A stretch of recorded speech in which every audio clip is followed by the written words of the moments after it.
Welcome back to the 17th episode of Peter York's Culture Wars House Party. I'm Peter York, and my podcast is about culture wars, disinformation and misinformation. It's about stories. It's about the way modern politics is so often played out with symbols and scapegoats, with dramatic and emotive things instead of the real issues. It's about small things blown up to upset and distract people, made-up causes and astroturf organisations, by which I mean organisations invented by PRs and lobbyists. I'll be talking to the players and the commentators in these culture wars and getting them to explain what they think is really happening and not happening because they think it's made up. And then if we can, we'll ask some vital questions, a bit of lifestyle, a bit of shopping. Now, Jolyon Maugham KC is an unusual barrister in a profession which normally works on the cab rank principles, i.e. like taxi drivers, they're supposed to take any and every potential passenger who hails them when they've got their light on. He said, for instance, that barristers shouldn't take some cases, like prosecuting environmental protesters, and that lawyers of conscience should campaign, not normally how they see their job, but rather how they see the job of politicians and pressure groups. But he wants them to campaign to change the law. And he's the founder of something called the Good Law Project, which is a campaigning organisation which raises money to bring cases for judicial review. I want him to explain what judicial review is. Judicial review of laws which they consider aren't good enough. He's a regular target of a fair few media organisations and individual journalists who say this isn't what barristers should be doing, or that the Good Law Project's success rate in these cases isn't very high, or that in some way he's bringing wokeness, whatever that is, into the law, which should be impartial. Whatever the virtues of all those arguments, there's clearly a culture war element to what he does, because his cases are covered and become issues in those bigger fights. Jolyon Maugham, am I right so far about what GLP does? And if I am, can you explain how you came to set it up and what your long-term objectives are? And what judicial review is? I haven't a clue what judicial review is. I'm not being disingenuous. I really don't know. So that's what lawyers would call a multi-part question.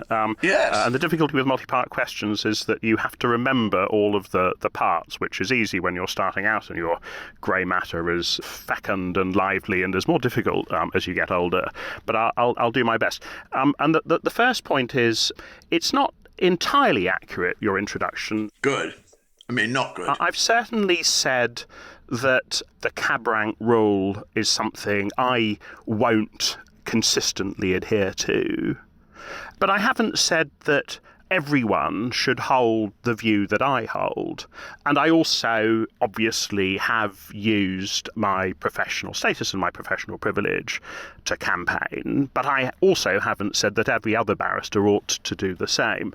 And it's also right to say that because Good Law Project is now a very big organisation with something like 40 staff, I found it difficult to meet the obligations that I felt that I owed to clients who were paying me a lot of money to run their cases at the same time as running Good Law Project. And so I suppose about 5 years ago, I stopped taking on new clients. And when my portfolio of litigation finally wound its way through all of the appellate levels, I gave up my practicing certificate. So I'm no longer a barrister. I'm still a KC. The point about the cab rank rule is quite important, though, because I know a lot of barristers for whom the cab rank rule is a real article of faith. It's incredibly important to them, and they observe it as you would observe an article of faith. And I have a lot of time for those people, right? The idea that lawyers acting as lawyers should not be obliged to identify with their clients is really important. It means that people who are wrongly accused of horrendous crimes that attract enormous public opprobrium are nevertheless able to get lawyers to expose that the accusations are wrong. But for the cab rank rule, that principle would be, that important safeguard in our justice system would be much weakened. But the cab rank rule is also very often used as a way for barristers to cloak themselves from the moral consequences of acting for horrendous people who they know to be horrendous, who will pay them a lot of money. And it's absolutely an everyday truth that in sets of barristers' chambers up and down the country, you'll look at who the instructions have come from, you'll look at whether or not you want to do the case, and you'll set your hourly rate accordingly. That the cab rank rule permits. Tell me about what made you want to found the Good Law Project and exactly how it operates now and what judicial review is. Yeah, so in about 2012, 2013, tax avoidance, this was sort of in the aftermath of the financial crisis, was a really big political issue. I was a tax lawyer. I didn't do much advisory work, but I did litigate for all of these people. In the tax world, there are only two clients. There's the revenue or the taxpayer, or more often the non-taxpayer.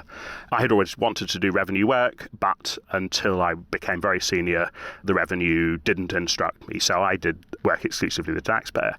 And I knew what the answers were to these questions that were being put in the media. I knew where the bodies were buried, often because it was my clients who had dug them in.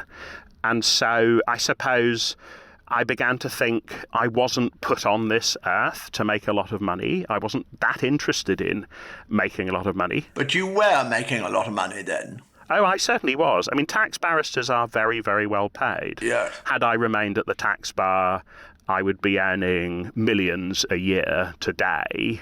Good Law Project pays me what a backbench MP earns, so 93 odd grand a year, a decent sum by any normal standards, but certainly nothing like what I would have earned had I remained at the tax bar. Yeah. And I wasn't that motivated by maximising my income, so I began to enter the public debate about tax avoidance, and I very quickly became very influential. So I was an advisor to Ed Miliband's Labour Party. I had a very good relationship with the Conservative Financial Secretary of the Treasury, David Gauke. I was on the BBC all the time talking about the tax debates that were on the front pages of newspapers every day. And I felt as though doing that had more social utility than maximising my income. Brexit then happened. And what I'd experienced was that lots of NGOs who were looking to bring cases about tax avoidance would come and speak to me. They thought that I might be a kindred spirit in their quest to identify strategic litigation that would unlock the problem of tax avoidance and tax evasion. But of course, unless you're a lawyer, it's quite difficult to spot what a kind of a good legal test case looks like. And so the ideas that they came to me with, although very well intentioned, were not usually viable. I was very animated by Brexit. I thought then and think now that it was a really catastrophic decision for the United Kingdom. And in the aftermath of Brexit, I thought, well, look, rather than waiting around for people to come to me with their ideas about litigation that might enable us to interrogate how the referendum had happened and what the referendum really meant, I could sit on the other side of the desk and I became a client instructing lawyers. So the public platform that I'd brought up doing the advocacy around tax avoidance and tax evasion enabled me to crowdfund, to raise money from members of the public, to run a series of Brexit cases. And a really important thing happened.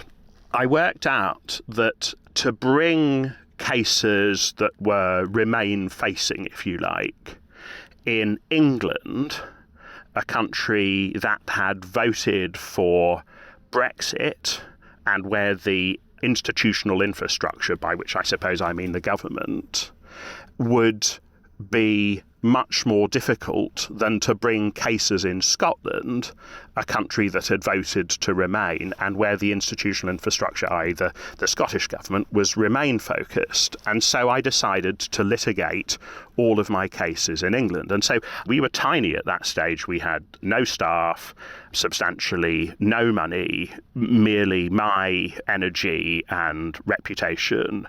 And we won a remarkable series of constitutional decisions in the Scottish courts. Those same points were being taken by much better funded and probably much more able legal teams in England. They were losing in England, we were winning in Scotland. And that really is how Good Law Project, initially at least, came into being. So, a mission statement. The Good Law Project exists in order to what? I set up GLP to further political interests that were mine. I was then and am now still the only member, the shareholder, if you like, although GLP is a company limited by guarantee, doesn't really have any shareholders. And I founded it and I've grown it into the organisation that it is now. I didn't want to set it up as a charity because I didn't trust the Charity Commission fairly to regulate it. And so it pursues matters that are interesting to me, but critically also interesting to the members of the public who fund us. So we're remarkable, almost unique, I would say, in Britain in having 85% or so of our money coming from direct debits set up by members of the public. We have 30,000 of those direct debits, and they make up the bulk of our income, which runs to something like £5.5 million a year. So I have to take those people with me, or at least I have to secure that those who leave because they don't like some of what we're doing are replaced by others who do. And our income for the last 3 or 4 years has been pretty static. It's fallen for a couple of years, but it's going to rise again. I know because I get the management accounts, right? So until July of last year, Good Law Project had only ever existed under a Conservative government. And so, if you talk about yourself holding power to account, the power that you're holding to account is then Conservative power. I mean, I'm unabashedly progressive, in inverted commas, in the way in which I look at the world. We now have a Labour government. I remember speaking to lots of Tory journalists at the time saying we're not a Tory bashing organisation. We are progressive. But when we have a Labour government, I will seek to be as much of a thorn in the side of a Labour government as I have been a thorn in the side of the Conservative government. We think that power should be held to account, and we don't think that the institutional setup in the United Kingdom was particularly effective in enabling that to happen. And indeed, the Michelle Mone decision and the lack of any accountability for the ministers who oversaw the VIP lane, a thing parenthetically that Good Law Project exposed and then successfully litigated on, makes good that point. On that, just an interruption because it's so interesting, Michael Gove was very involved with the VIP lane, wasn't he? He certainly was. That all happened in Cabinet Office when he was Chancellor of the Duchy of Lancaster, I think. Is that what the job title is? Anyway, he was in charge of Cabinet Office. And in turn, The Spectator and its associated organisations don't seem to be very fond of you. That is entirely fair as an observation. Michael Gove used the privilege from defamation proceedings that is afforded to participants in the COVID inquiry to say some very rude and bluntly untruthful things about me and about us. He was told off by counsel to the inquiry. He did it because I couldn't sue him for saying them, and then he published them in The Spectator. I responded to them by calling him a liar. I don't have privilege from defamation proceedings because I did not say that in the context as a witness in the COVID inquiry. He has not sued me for defamation. Just explain What is judicial review? Because your objective in the cases that you bring, but what is it? Judicial review is the mechanic by which the public at large is able to secure that the executive keeps within the confines of the law created by Parliament. I mean, that's an oversimplification, but it's the sole legal mechanic by which the public can ensure that the government adheres to the law. Now, once upon a time, GLP only brought judicial review cases. We now do quite a lot more than that. So we have a media lawyer, we have a defamation lawyer, we have an employment lawyer, we have somebody who focuses on what the big tech companies do. Judicial review is a relatively small part of the portfolio of litigation that we bring today. But certainly in the past, it has been substantially the only tool in our toolbox. Yeah. And so there is the limitation of the, so to speak, the quality of the legislation, which you're referencing. Well, only Parliament has democratic legitimacy. The executive obviously is drawn from Parliament, although it doesn't need to be. There have been points in the past in which the executive has been drawn by the House of Lords. But the way in which our Constitution, that the sort of predicates upon which our Constitution is built are that only Parliament has democratic legitimacy to make law, and the executive has to adhere to the laws made by Parliament, and the role of the judiciary in that sort of tripartite structure is to secure that the executive operates within the limits set by Parliament, and judicial review is the mechanic by which the judiciary is asked the question whether what the executive is doing is within the confines of the laws made by the legislature, by Parliament. But you're saying that's what you're associated with. It's that phrase that you're associated with. But now you're saying you do a lot more other stuff. What is the other stuff? There have been 3 lives of Good Law Project. I talked briefly about the first life, which was Brexit, where we were enormously legally successful, but did not move the political dial. The second life of Good Law Project was the pandemic, where we brought a series of cases about the VIP lane and what I regarded then and regard now as being a corrupt process by which the then government gave money to its political allies who did not deserve to win COVID contracts and on the evidence ought not to have won COVID contracts. And in Good Law Project's third life, it is seeking to become a line of defence against encroaching authoritarianism. Encroaching authoritarianism is a pretty big and scary monster. And Good Law Project is probably, well, it's certainly the biggest strategic litigator in the UK, probably one of the biggest multi-issue progressive orgs in the UK. But we are small compared, as I would say, to the encroaching monster of authoritarianism.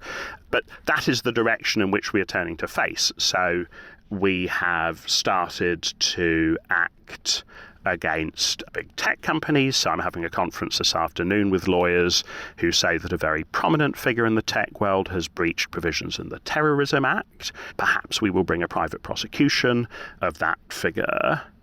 We are very active in the trans space. You know, there's not an authoritarian regime in the world that is pro-trans. They are all, I would say, weaponizing the existence of trans people for their political advantage. They're victimizing a tiny minority to distract attention from the real problems. You know, we can look back in history and think of other examples of where that's happened to appalling effect.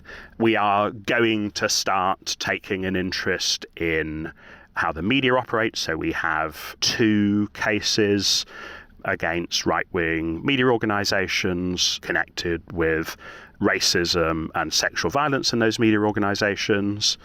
We are going to start to participate in the debate around a wealth tax. Those who make the point that a wealth tax is very, very difficult to implement are right. But I think everybody who looks around the world at how a tiny number of people are capturing more and more and more of the money that is being delivered by economic growth, where there is economic growth, leaving less and less for everybody else, who can see the trend lines, who can see that the impact that those people have on democracy. These people are wealthier than the gross domestic product of many, many nation states. So they pose a real threat to democracy. So we'll start to look at wealth tax, and, we're going to start to look at the immigration debate as well. And some of these issues will be very comfortable for an organisation that is fundamentally about using the law. There are lots and lots of cases to be brought in the trans space or in the immigration space, and some of those issues will be less easy for us to campaign on because, I was a tax silk, so I know something about wealth taxes. I was an advisor to the Labour Party and a very good relationship with the Conservative Party as a tax policy advisor, so I know something about it, but there's just not going to be much litigation to be brought in those spaces. But, in a nutshell, I've started talking about GLP resisting authoritarianism and resisting the mechanisms by which authoritarianism are delivered. And by that I mean the pernicious effects of big tech. Now, just taking you back up to the big picture, when you talk about I think you're talking in a global way about the threat of authoritarianism. Make that real. How would you define the ongoing threat of authoritarianism? I can talk about that question globally, or I can talk about it domestically. And I think we increasingly live in a world that's a little bit reminiscent of Hans Christian Andersen's The Emperor's New Clothes. I think there are many statements that are obviously true, which people are afraid to make. So the notion that what Israel is doing in Gaza is an atrocity, a genocide even, is one that is, I think, self-evidently correct. Doesn't need to be self-evidently correct because a number of international organizations have reached that view. And yet it's not something that our politicians dare utter, because the consequences of doing so are uncomfortable to them. The notion that global warming does not pose an existential threat to humanity and climate change does not pose an existential threat to the shape of the world is, as Al Gore put it many years ago, an inconvenient truth. It's one that our politicians like to ignore. So we heard Kemi Badenoch say that the Conservative Party was going to throw out the Climate Change Act, its target of net zero by 2050, a target I think that she voted for when Theresa May introduced it only in, I think, 2019 from memory. And I could give you other examples as well. I was very struck by a book that won the 9 Dots Prize by a Polish-German writer called Joanna Kusiak that argued that housing, sitting, low on Maslow's hierarchy of needs, a sort of basic predicate for a decent human existence, ought to be a human right, ought to be protected from being treated as an instrument for the accumulation of capital and wealth. That principle, interestingly, was written into the federal German constitution in the aftermath of World War II. These are Joanna's points, not mine. By a federal state that had seen what big business could do to people. I think we've forgotten that in the way in which we talk about and make housing policy. So I'm drifting slightly from your point, which was about authoritarianism. In Britain, the notion that Palestine Action and those expressing support for it should be a terrorism organisation, I find utterly appalling. Now, this is a Labour measure. Yes. How do you feel about the process whereby that became law, whereby that organisation came prescribed? Therefore, a lot of people who supported it and expressed their support for it could be arrested. This is a good reference point to go back to your early question about judicial review. There is a challenge to the decision by the executive, in the form of the then Home Secretary Yvette Cooper, to prescribe Palestine action as a terrorist organisation. And we don't know what's going to happen with that judicial review. I don't think anyone's wildly optimistic that it will succeed, because the terrorism legislation was drawn very, very broadly. But if you think that Yvette Cooper was wrong to prescribe Palestine action, or if you think that a better process for prescribing Palestine action as a terrorism organisation would have been a much more consultative, democratic process, you ought to be grateful for the existence of judicial review, because it provides some, albeit rather modest, safeguard for the inadequacy of that process. And it seems that it was a decision that the then Home Secretary made. Obviously, she had cabinet approval to make it, but it came upon us all quite suddenly, didn't it? Now, innocent folk would have considered, on such a very important question, there would be a set of watertight indicators as to what was and wasn't a terrorist organisation. That it would be easy to define what a terrorist organisation was and easy to explain your processes, but it hasn't proved easy to define or explain the processes. What do you think in the first instance happened? What embarrassment, you said, was a factor, but are you saying that this government is quite so thin-skinned that it would prescribe an organisation which has embarrassed it? Come on. I think the really important point to make here is a point about decay in our public life. So when the terrorism legislation that enabled the prescription of Palestine action was passed, assurances were given in Parliament about how that power to prescribe would be used.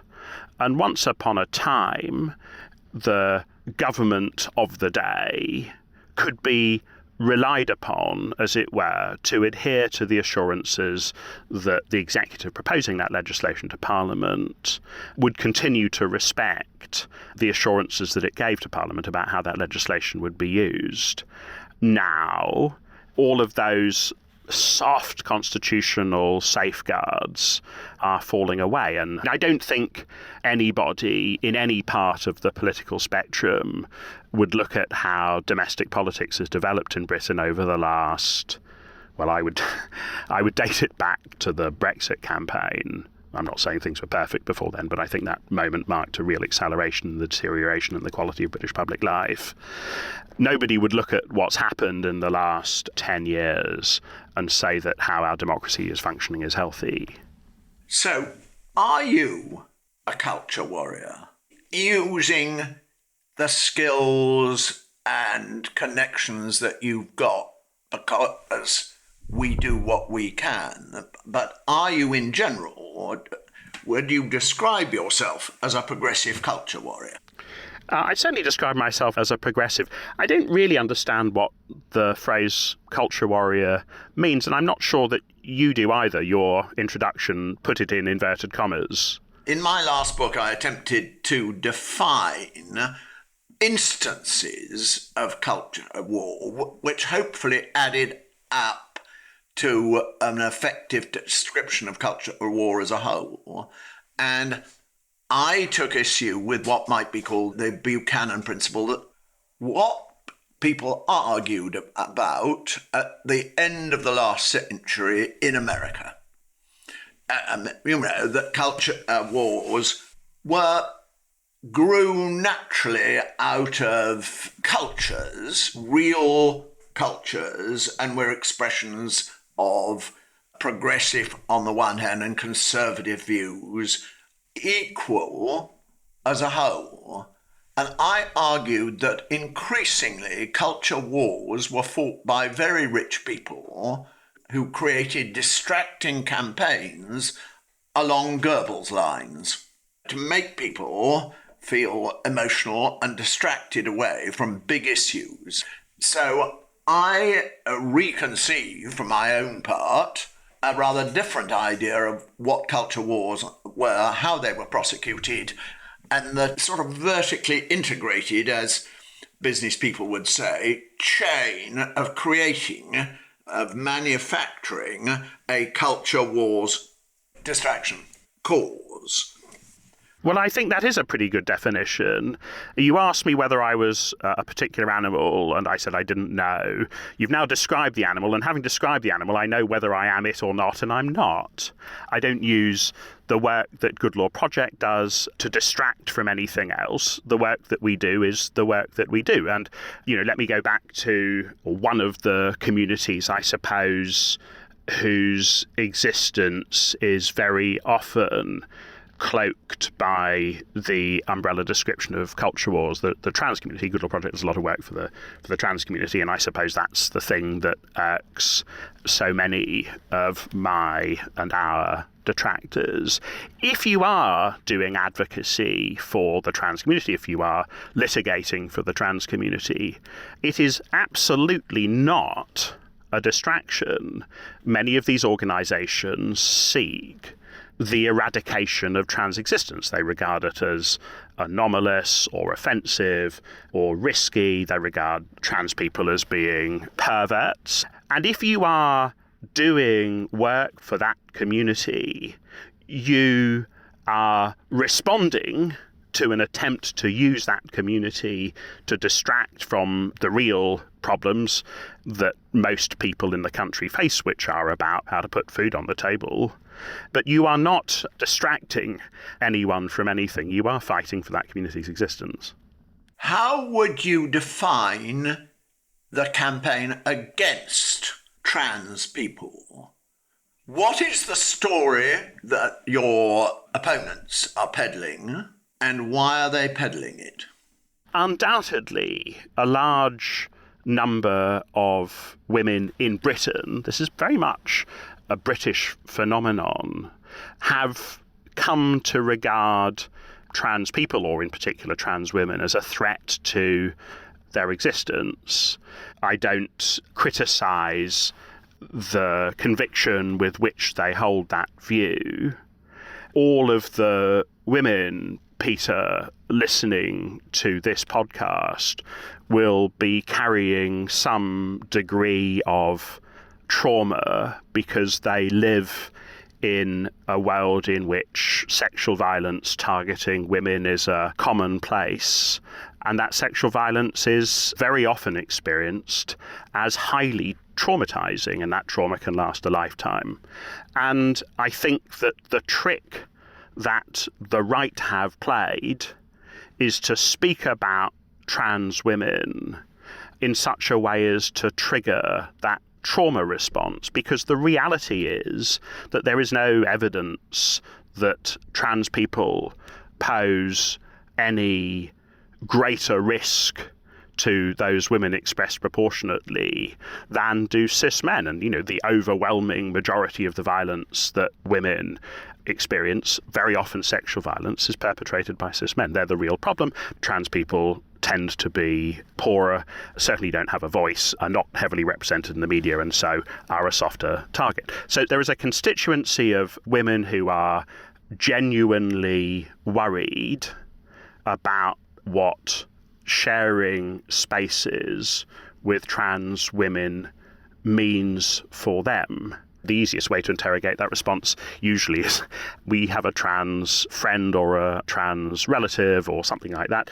I was speaking to someone a few weeks ago about Good Law Project. What does Good Law Project do? She said, and I said, well, at the moment we're doing quite a lot of work for trans people. Oh, she said, my cousin has one of those. a response that I think is a very English response, which is a response of kind of simple compassion and kindness. But what is the process whereby a vanishingly small group of humans, even now, has been presented and accepted by a very large minority of women as being a threat to them, whereas the reality says that it's almost invisible? Well, you've already answered that question, Peter, I would say. You've answered it with your own description of what a culture war is. It is a dead cat thrown on the table to distract from the fact that the patriarchy is very, very damaging to the dignified existence of women. And that's why there is not a single authoritarian or right-wing figure of any political substance in the world who is not anti-trans. The reason that transness has come to occupy such an enormous part of that debate is because of, and here for those not watching, I'm rubbing my thumb and fingers together, is money. So the Trump campaign spent, I think this is the right number, $215 million, like $135 for every trans person in the United States in a very short period of time during the presidential campaign. So it is money that has exploded this issue in the face of the community that we represent.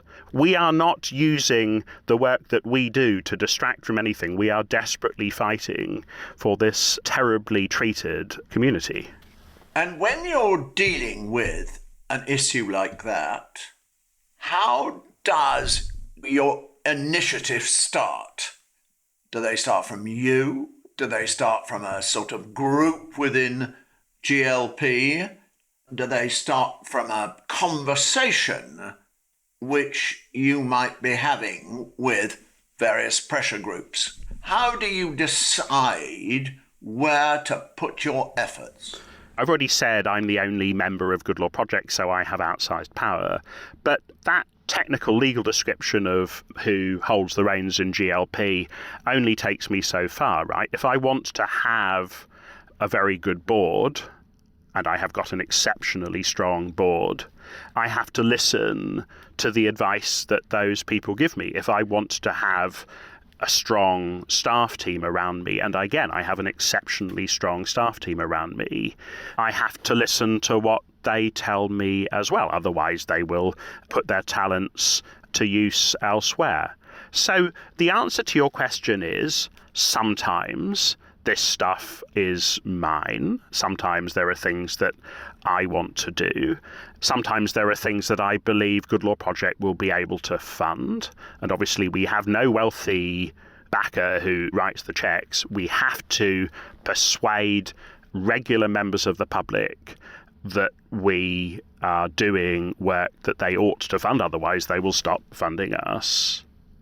Sometimes the stuff comes from internal discussions within my staff team.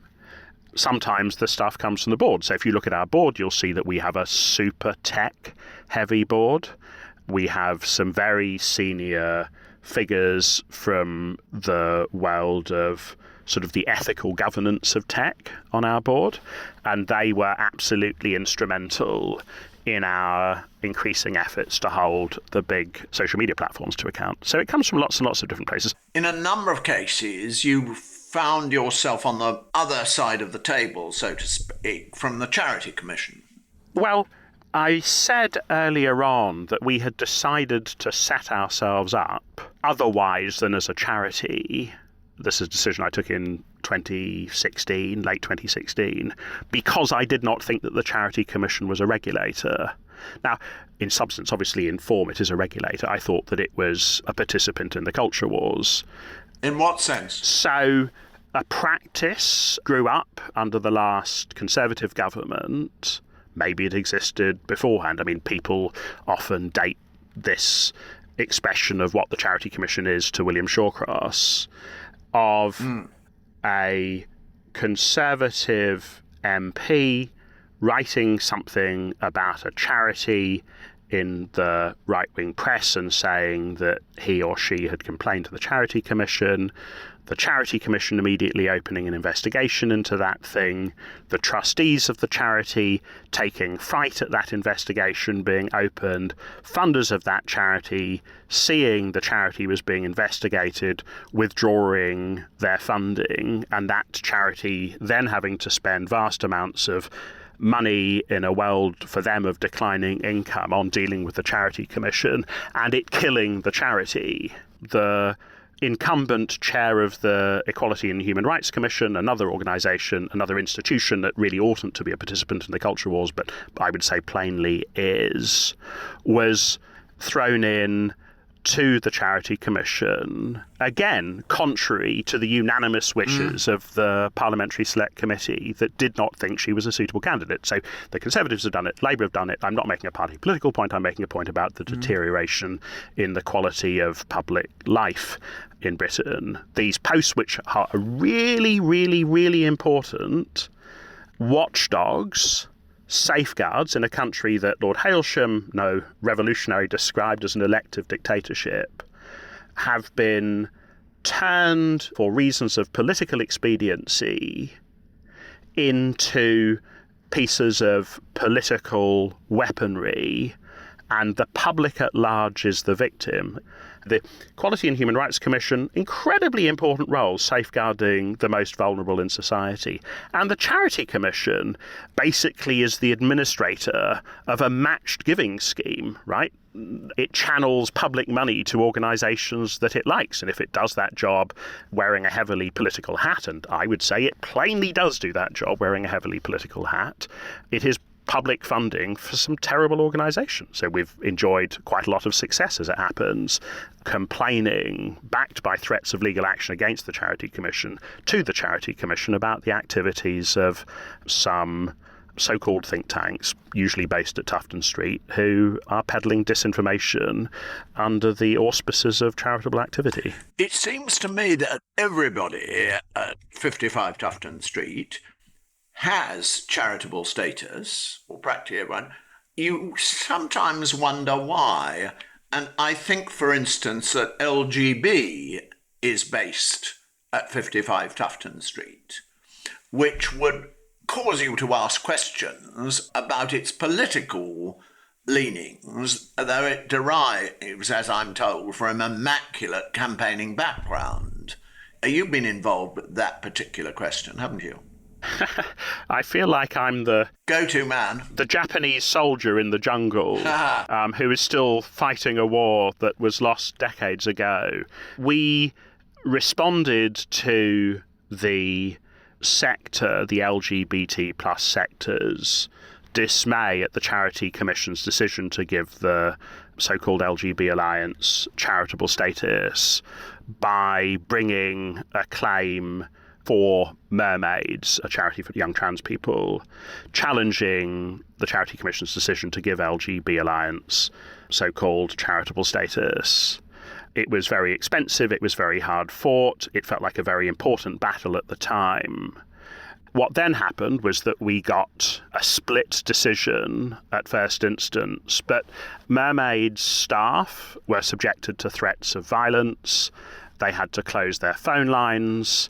The home addresses of some of their staff were published online, and the charity became impossible to operate. And the board that was very committed to the idea that this organisation, which I regard and it regarded as a hate group, should not have charitable status, faced an existential question. We can pursue that fight, which we think is important, but if we do, we will not survive, or we can retreat and lick our wounds. And they decided, not unreasonably, to do the latter. I mean, let us not forget that in 2019, Theresa May, Prime Minister of the Conservative Party, promised to make it easier for trans people to get a gender recognition certificate, and nobody cared.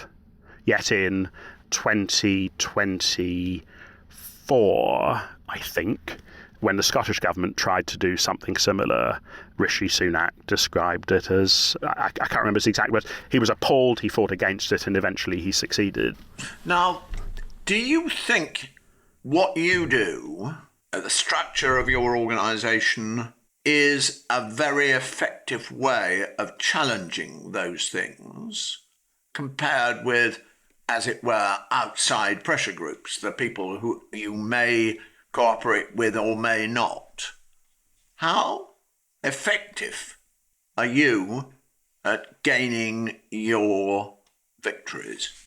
These are very difficult questions to answer, Peter, in all honesty, because they require you to posit a counterfactual, a world in which GLP didn't exist or a world in which GLP was otherwise, and to compare those two worlds, and you can't really do that. What I can tell you, these things are all true, is that, and it's important to start with this point really, this idea that people have a rather sweet bedtime story that judges are free from the prejudices. Judges are drawn overwhelmingly from wealthy, white, privately educated, Oxbridge backgrounds. I'm not being rude about any of those things, right? I'm just making a rather narrow point about the cultural baggage that, coming from that very narrow social strata, leaves the judiciary taken as a monolith. These are people who have done very well, thank you very much, from the status quo. Other institutions know it's their job to look after people like judges, is representative of how others who don't possess those cultural experiences are treated by institutions. So it is difficult, as a kind of a broad and probably too clumsily broad a rule, to litigate against the interests of money, the culturally privileged. And you can see that point embedded in the description that I gave of the litigation that we had brought during the Brexit years. We fought these cases in Scotland and we won them because that's what Scottish institutional public life wanted. And people who fought exactly the same points in England lost them, despite the fact that they were better resourced, they had better legal teams than we did. That's a really kind of important thing to bear in mind when you think about what the law really is. So it's difficult, unashamedly difficult, to fight against cultural, economic power. We were enormously successful fighting those Brexit cases. We really moved the dial on the COVID cases. Trans stuff has been really, really hard because I think that the people who best understand trans existence are people who have some experience of sitting outside. So I remember being in Brighton, and this is like when I had just kind of started to get involved in this work. I remember being in Brighton, and a friend of mine in Brighton said, look, there's a Black Trans Lives Matter march in Brighton. Shall we go along? And I thought to myself, okay, this is Brighton. It's kind of woke central, full of gays. There'll be lots of them, but it's also pretty white. So the intersection of people who are trans and who are black in Brighton is going to be tiny. And I went along to the march, and what I saw was that my predicate had been completely wrong. It wasn't people who were black and trans who were there. It was people who were black or LGBT, because the LGBT community understands very well what it's like to be outside. And black people, we saw the panorama, those appalling revelations from Charing Cross Police Station.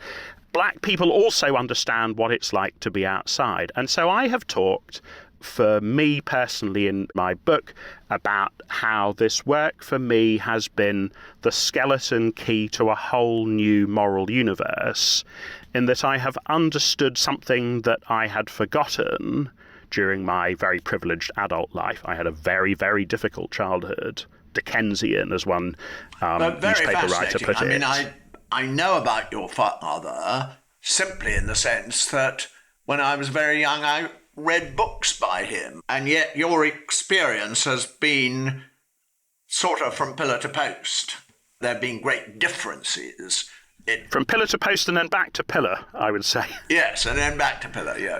But let me just finish that point, because it's quite an important point that I want to land with your listeners, Peter. Unless you can claim in your heart to have some experience of what it's like to be outside the comforting umbrella of the British establishment, you are going to find it really, really hard to understand what it is like to be trans in Britain today. But if you have that experience, and that experience is one that is either fresh in your mind or you have chosen to tend so that it remains part of your personal description of who you are, then you will get it pretty easily and pretty quickly. And that's kind of what I learned at that march in Brighton. So my father was an old Etonian, went to Balliol, was a very fated writer, met my mother when she was 20. She lived in Essex, in Romford. She was very pretty. My father was very famous. They slept together. I was the result. My father's lawyers paid her £5 a week to bugger off, never acknowledged paternity, and the agreement forbade her from attributing to me his parenthood. She married when I was 3 or 4, and I, over time, developed a very difficult relationship with my adoptive father. I didn't know that he was my adoptive father, and so I couldn't understand why, as I experienced it, he did not love me. A very, very painful thing. What is it about me as a child that makes me unlovable even by my own father? And our relationship deteriorated, and I was kicked out with no money as a 15-year-old, and I stayed in succession with 2 much older men, both of whom had sexual designs on me, and there was some unwanted sexual contact with both of them. And my mother was working class from Romford, and her partner was the son of a plumber in New Zealand, both clever. But I was the first member of my family, at least as I understood it, before I met David Benedictus, my biological father, to go to university. So I have that memory of being outside. I lazily forgot it as I became more and more prosperous. And since, as it were, waking up, the kind of derivation of woke again, I have tried to capture that sense of outside, because I think it enables me to understand much better than I might otherwise do the people I want to help. I mean, it's Obama's description of Biden, who of course suffered appalling tragedy as a young husband and father, that he turned pain into purpose. And I've very, very consciously sought to channel that childhood trauma in a way that's positive. So, you were a mixed class child rather than a mixed race child. Well, I didn't know that I was a mix. I mean, what you say is objectively you true. Didn't know. But No. Subjectively, I did not know that. Yeah. Until I only found out that David Benedictus, this old Etonian, was my father when I was 18. Who you got to meet eventually. So, yeah, when I finished school, my mum said you should go over to England for a year, take a year out. It's a pretty common thing for Antipodeans to do then, as it is now. It certainly is. And a week or so before I left, she said, well, you should meet your real father when you get to London. His name's David Benedictus. And a lot of things began to fall into place. Yes. It's an extraordinary and very fascinating story. Now, you said along the way you'd encountered all sorts of hostility for all sorts of reasons. You now encounter a lot of hostility for what looks like a very clear reason. People don't like what you do or say, and those people are widespread, but the core of them is concentrated in a few media outlets. The right-wing press hates you. Yeah, it does. I mean, I think the account that I would give of myself is that I'm lucky enough to have a very good marriage. I have a very, very happy family life. I'm quite tough. Josephine Hart wrote a book called Damage. It contains the useful line that damaged people are dangerous because they know they can survive. I'm pretty tough. I'm pretty broad-shouldered. I've got some useful professional skills as a lawyer. I'm a decent communicator. I mean, I didn't mention that along the way when I was 19, I wrote a play that the BBC broadcast. So I'm a decent communicator. That skill is honed by practice at the bar. I made some money as a barrister. I mean, I was already turning away from the bar before I took Silk, and I've got 3 kids who are, as every parent listening to this will know, not cheap. But I had some money, that gave me some freedom. And I think the right hates me because I have sought very consciously to use those privileges that I have to advocate unabashedly, authentically, clearly for causes and communities that do not have many advocates like me. So I'm pretty good. Well, if my tombstone records this, I'll be happy. I'm pretty good at laundering other people's experience with the privilege that I have as a white male Silk who sounds like I sound, to be heard by people who would not listen to a young black trans woman.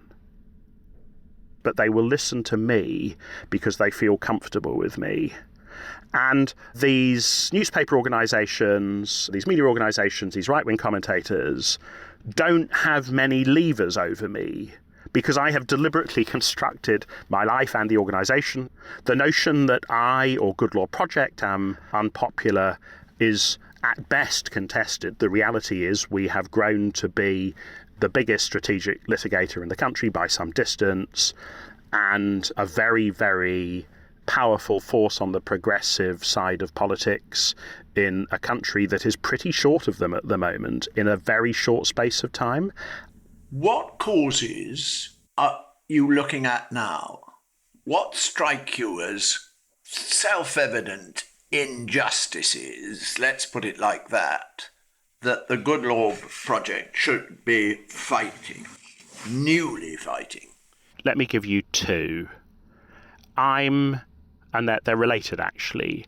I'm really worried about what the concentration of wealth in a small number of hands means for the functioning of democracy.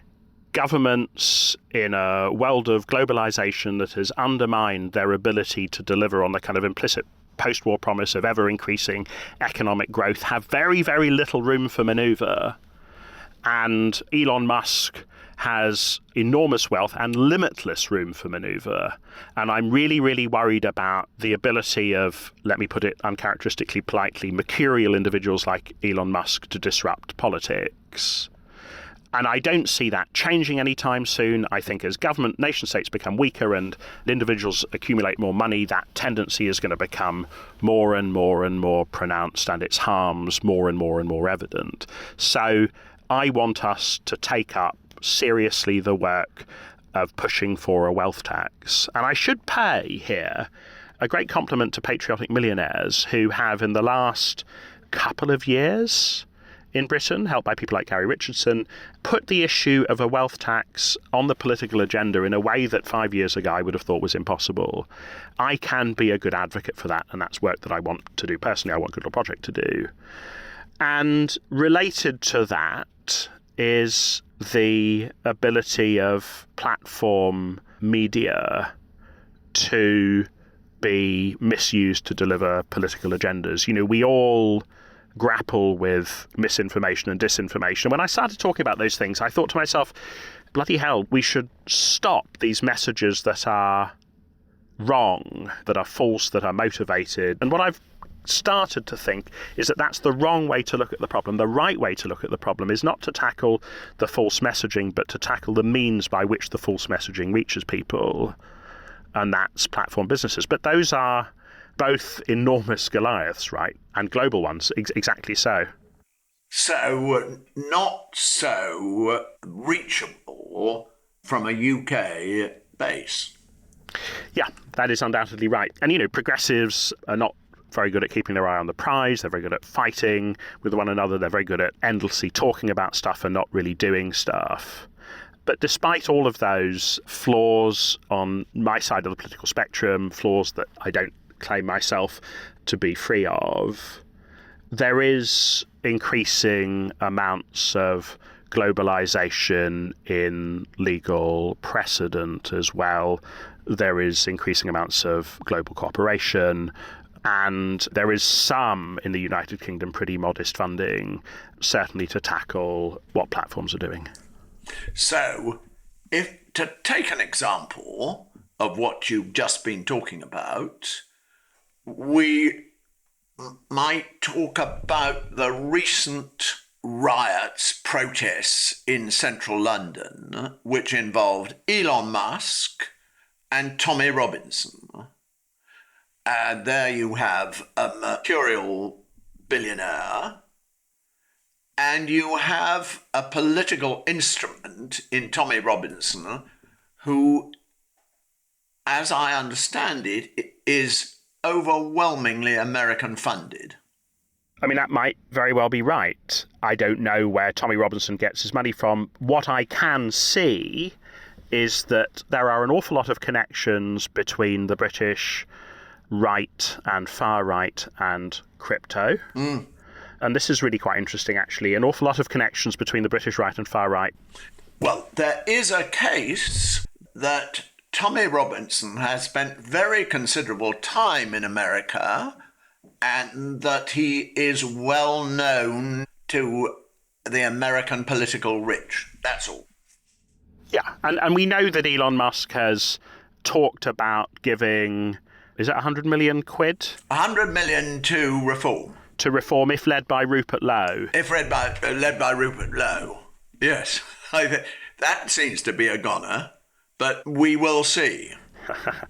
The constitution of the top of reform is very fascinating. Yeah, well, I think Nigel Farage has learnt from previous iterations of reform, the Brexit Party and UKIP, that governance is sometimes inimical to doing things fast and with a real clarity of purpose.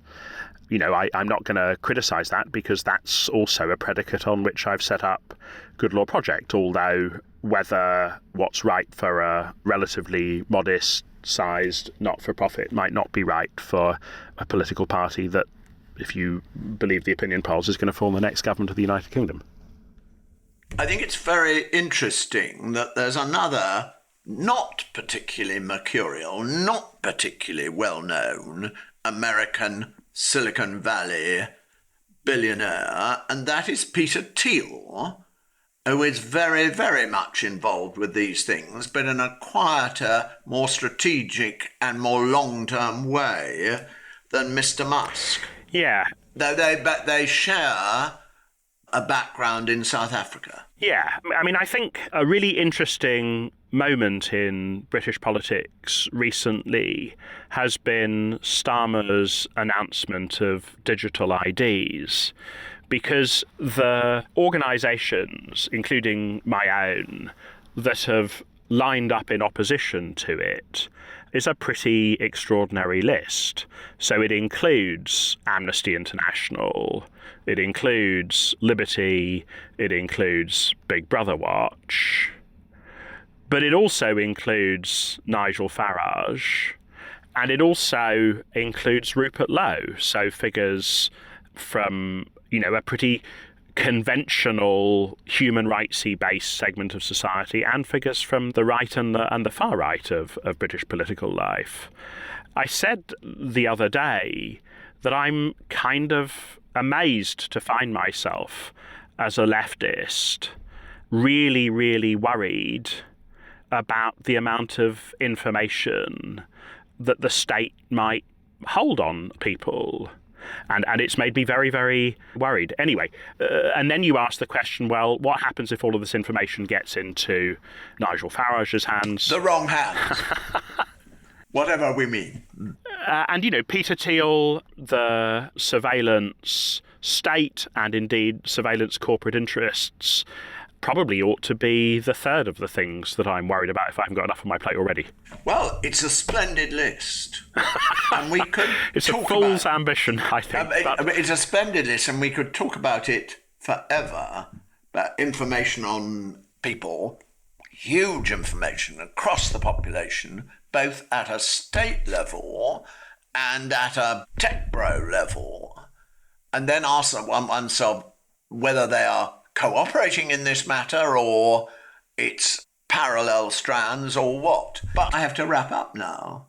I hope we can continue this conversation. So, Jolyon Maugham, thank you very, very much for joining my little house party. It's been a total pleasure. Thank you so much for the invitation. Thank you. Many thanks to Jolyon Maugham. Next time on Culture Wars House Party, I'll be talking to Cosmo Landsman, the sharp-tongued columnist who's been chronicling Britain's cultural confusions for decades. This podcast is presented by me, Peter York, and it's produced by Kate Dixon at Good Egg Productions. Do listen in again. Goodbye.